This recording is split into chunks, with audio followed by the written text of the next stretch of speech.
Hey, thank you for tuning in to Pepper and Salt Tech Tip today. Today we're going to go over the backup camera.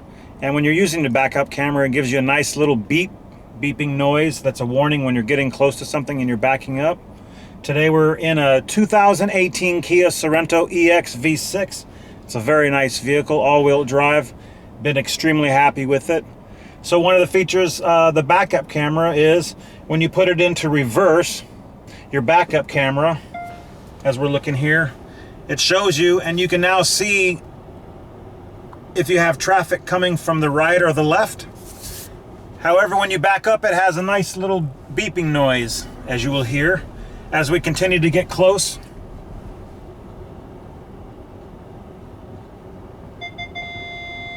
It's telling us that we need to stop. However, there's a feature that we can disable this if it's something that you would like to do manually, because maybe you're backing up. Actually, when you have a trailer attached to your vehicle, it'll constantly beep. So if you're trying to disable this, down here on our console in the middle, we have a little button that says off. We just simply suppress that. And when you suppress this, when you're utilizing your backup camera, it will no longer beep. It's a pretty nice little feature, don't you think? Man, people are pretty smart these days with technology, aren't they? Thanks for tuning in to Pepper and Salt Tech Tips. Please like and subscribe down below for future videos. And please review all of our other videos. I believe.